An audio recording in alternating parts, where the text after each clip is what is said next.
If you think Ross Geller is just the serious paleontologist of the Friends group, think again. Because once Ross starts trying to prove that he is the smartest, toughest, or most prepared person in the room, everything usually falls apart. And honestly, that may be exactly why he is so funny.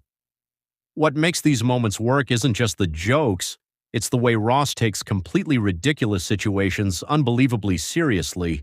Whether he's trying to impress someone, survive an awkward conversation, prove a point.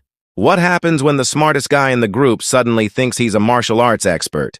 You get Ross Geller at his absolute funniest.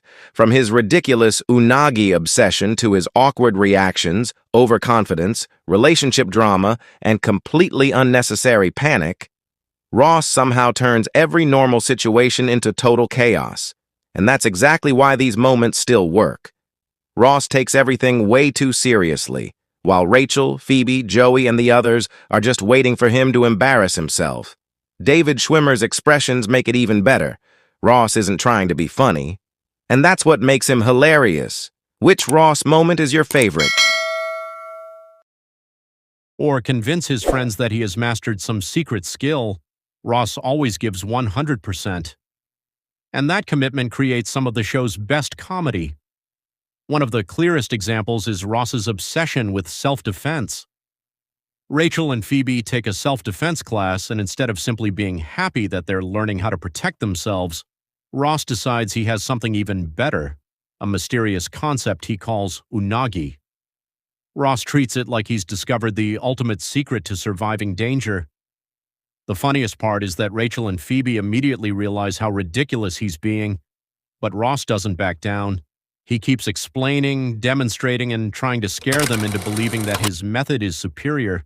And that's classic Ross. He doesn't just want to be right. He needs everyone else to know that he's right. The joke gets even better when Rachel and Phoebe turn his own game against him. Suddenly, Ross's confidence disappears, and the guy who was giving everyone lessons in total awareness is the one completely losing control. That's what makes the scene so memorable. Ross isn't funny because he's trying to be a comedian. He's funny because he genuinely believes he's making a serious point while everyone around him can see the disaster coming. And that same personality shows up in so many other Ross moments. He's awkward around women. He overthinks simple conversations. He gets jealous. He panics when things don't go according to plan. And whenever something embarrassing happens, instead of quietly moving on, Ross somehow manages to make the situation even worse.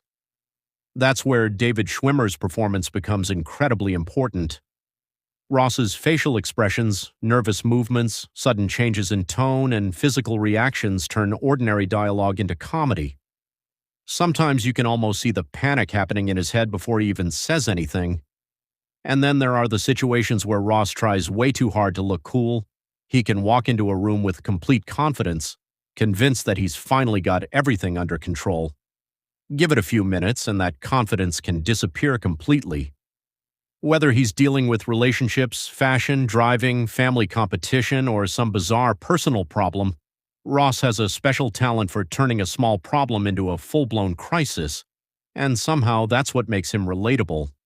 Because underneath all the overconfidence, jealousy, and awkwardness, Ross is basically a guy who desperately wants things to go right. The problem is, they almost never do. That's why a compilation like this works so well. You don't need one huge storyline to understand Ross.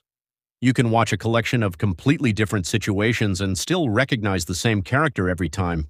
The intellectual Ross, the jealous Ross, the romantic Ross, the paranoid Ross, and, of course, the completely ridiculous Ross. For me, that's the real secret behind these scenes. The humor comes from watching a character who believes he has everything figured out repeatedly discover that he absolutely does not. And when that character is surrounded by friends who are more than willing to call him out, the comedy basically writes itself. So, if you're watching these scenes years later and still laughing, there's a reason. Ross Geller doesn't need to be the funniest person in the room. He just needs to walk into the room convinced that he is. And somehow, that's even funnier.